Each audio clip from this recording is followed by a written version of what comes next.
Life has a strange way of making us forget what we already have.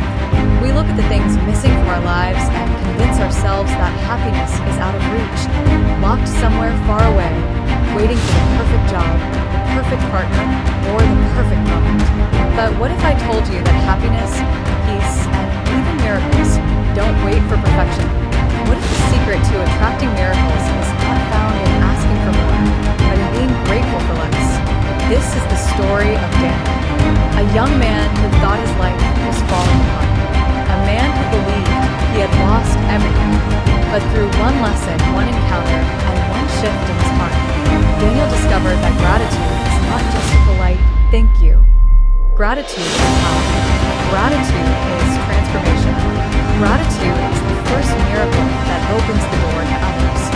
And tonight, as you listen to Daniel's journey, you may discover the same truth for yourself, that gratitude can turn your emptiness into abundance, your despair into hope, your struggle into a story of miracles.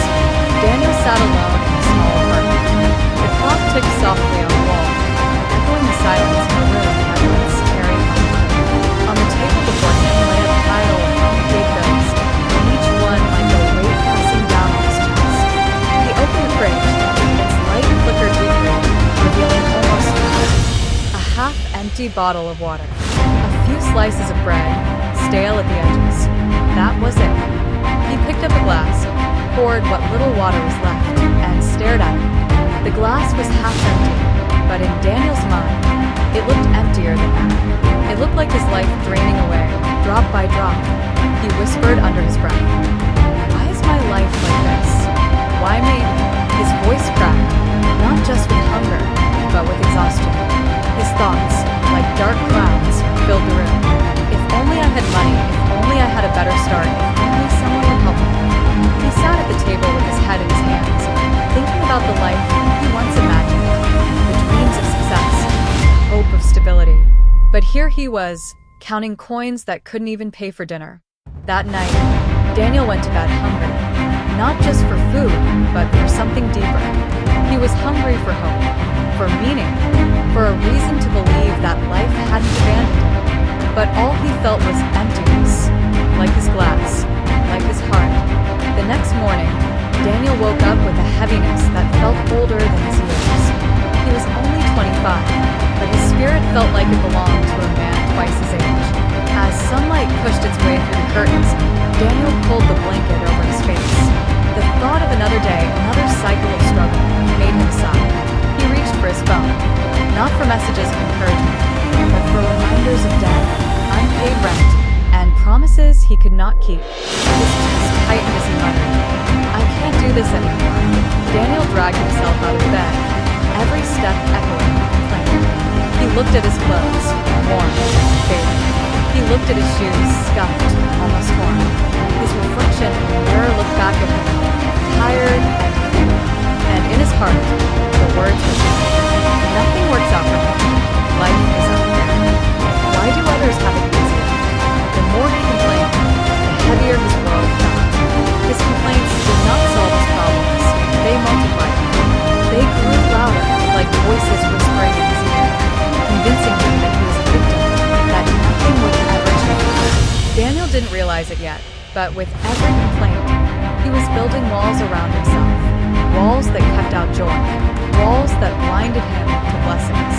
Walls that locked miracles out of his reach. That day, he walked the streets, shoulders hunched, his mind replaying the same bitter song. He saw people laughing at cafes, families shopping, couples holding hands. And with every glance, his complaints grew sharper. "They have everything. I have nothing." Daniel's world was becoming darker, not because the sun wasn't shining, but because gratitude was missing. It was on one of these heavy afternoons that Daniel found himself wandering into the park. His feet carried him without thought, as if searching for air his apartment couldn't give. He sat on a bench, head low, lost in a storm of complaints. But then he noticed her, an old woman, sitting just a few steps away, feeding pigeons from a small paper bag. Her hair was silver, her hands wrinkled, but her smile was gentle, so gentle it seemed out of place in a world that felt so harsh. Daniel glanced at her, irritated at first.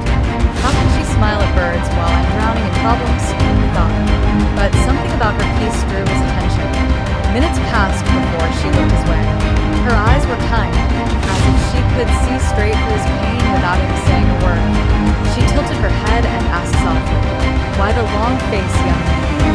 Daniel forced a weak smile, then shook his head. "Life, it's just not fair." The woman chuckled, not mockingly, but with a warmth that almost felt like a mother's embrace. She held out her bag of crumbs. "Here," she said, "feed them." Daniel hesitated but took a handful, scattering them on the ground. To his surprise, the birds rushed toward the crumbs with excitement, as if it were the greatest feast in the world. The old woman leaned closer and whispered, "You see that? They are grateful for even the smallest crumbs. And because they are grateful, they are never empty."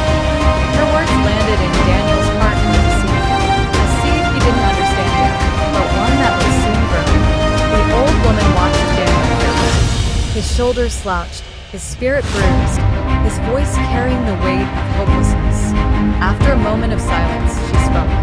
"Let me tell you a story," she began, her voice calm yet steady. "There were once two men who both received the same cup of water.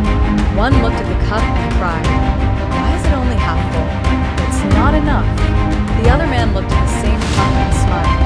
'Thank God, at least I have water to drink.'" She paused, her eyes fixed on Daniel's. Both men were given the same cup, but only one walked away with peace in his heart.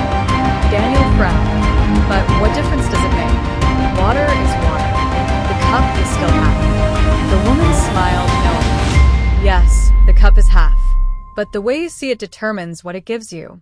One man drank bitterness, the other drank gratitude. And gratitude, my son, always multiplies what you have."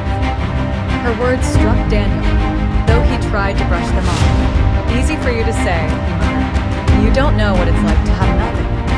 The woman's eyes softened. She held up her paper bag. Inside, only a few crumbs remained. "I don't have much," she whispered, "but I have enough. And because I am grateful, I never feel poor." Daniel looked at her, at her peace, her smile, her light. Something inside him shifted, like a door creaking open for the first time. That evening, Daniel walked home differently. The bills were still there. The fridge was still nearly empty. His bank account was still dry. But her words replayed in his mind. Gratitude multiplies what you have. For the first time, Daniel wondered if maybe, just maybe, he had been looking at life the wrong way. He picked up the same glass of water from the wine. It was still half empty, but this time, he whispered to himself, "At least I have water." It felt strange, almost forced, but something happened. His chest didn't feel as heavy. His sighs weren't as deep. He remembered the old woman's birds, happily pecking at crumbs as though they were feasting. Could it really be true that gratitude changes how we experience life? That night, before bed, Daniel whispered something he hadn't said in a long time. "Thank you." He didn't even know who he was saying it to, God, the universe, or maybe just himself. But for the first time in months, his heart didn't feel completely empty. The seed had been planted, and though Daniel couldn't see it yet, that tiny seed of gratitude would soon grow into a miracle. The next morning, Daniel woke up expecting the same heaviness, but it wasn't there. Instead, he felt a small spark, faint but alive. He looked around his tiny apartment. The peeling paint, the old furniture, the empty fridge, it was all still there. But instead of groaning, he whispered, "At least I have a roof over my head. At least I have a bed to sleep in." As he left the apartment, something strange happened. For the first time, he noticed the warmth of the morning sun. He noticed the sound of birds singing. He noticed the fresh air filling his lungs. Things he had ignored before suddenly felt like gifts. Later that day, as Daniel searched for work, he stopped at a cafe. He couldn't afford much, just a small cup of coffee. But instead of complaining, he whispered, "At least I can taste this. At least I have this moment." As he sipped slowly, a man seated nearby struck up a conversation. The man happened to know of a small part-time job opening. "It's not much," he said, "but it might help you get back on your feet." Daniel's eyes widened. job solved everything, but because gratitude had shifted his energy, his posture, his openness. His heart was no longer closed by complaints, and because of that, opportunity could finally reach him. That night, Daniel smiled for the first time in weeks.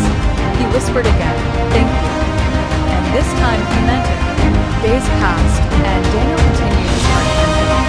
It wasn't glamorous. He was stocking shelves and cleaning floors in a small grocery store.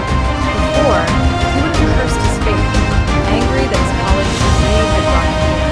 But now, things were different. As he stocked cans on the shelves, Daniel whispered, "At least I have work." As he swept the floor, he thought, "At least I can earn something." When customers ignored him or walked past without a glance, he told himself, "At least I am learning patience." Every "at least" was like a drop of water on a seed planted inside him, and slowly, the seed of gratitude began to sprout. One day, as Daniel walked home with a small paycheck in hand, he stopped to buy bread. The cashier smiled at him, and for a moment, he felt seen. Gratitude turned a simple smile into fuel for his soul. That night, he ate bread with butter, the same meal that once made him feel full. But now he whispered, "At least I am not hungry." And as he chewed slowly, something powerful happened. The bread no longer tasted like defeat, it tasted like enough. Gratitude was changing not just his thoughts, but his very experience of life. But life is never without storms.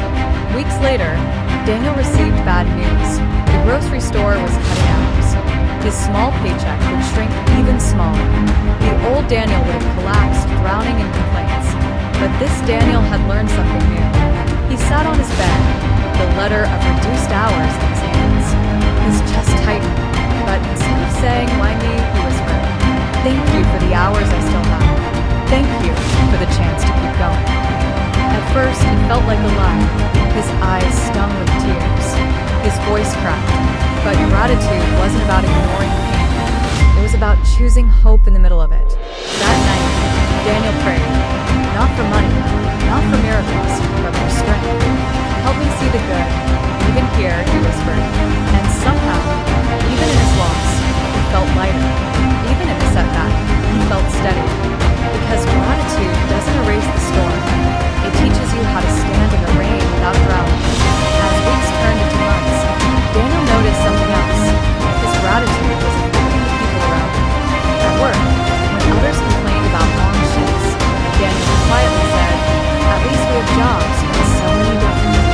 His words didn't always change their moods, but sometimes their faces softened. One evening, a coworker named Maria broke down in the storage room. "I can't do this anymore," she cried. "I'm tired. Nothing ever changes." Daniel recognized those words. They were his old words. He sat beside her and said gently, "I know how you feel. I used to live in that darkness every day. But then someone told me gratitude multiplies what you have." He told her about the old woman in the park, about the birds and the crumbs, about the half-full cup. Maria listened through her tears, and for the first time, she managed a small smile. "So, I should be thankful, even for this?" she asked. Daniel nodded, "Especially for this. Gratitude doesn't wait for life to be perfect. It's what makes life worth living, even when it's not." That night, Maria whispered her own "thank you," and just like that, the ripple began. Daniel's gratitude wasn't just changing him anymore. It was beginning to heal others. Months had passed since Daniel first met the old woman in the park. He had not seen her again, but her words had never left him. One evening, as Daniel was leaving work, the manager stopped him. "Daniel, I've noticed your attitude. You're dependable, positive, and hardworking. We need someone like you to help with inventory management. It's a step up, better pay." Interested, Daniel's heart skipped a beat. He had done the same work for months, quietly whispering gratitude, never expecting much. Yet here it was, a door opening where once there had only been walls. That night, Daniel stood by a small window, looking at the city lights. He remembered the old woman's voice. "Gratitude multiplies what you have." His eyes filled with tears, not of sorrow, but of awe. Gratitude had not changed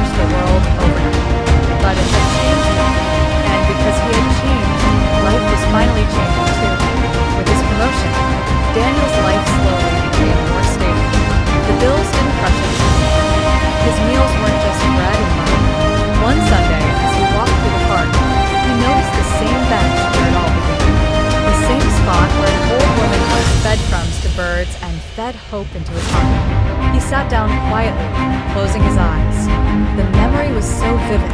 Her calm voice, her paper bag, her story of the 2 cups, and suddenly he realized the greatest gift she gave him wasn't advice. It wasn't wisdom. It was the reminder that hope was never truly gone, no matter how dark it may seem. Daniel smiled and whispered to the empty bench, "Thank you."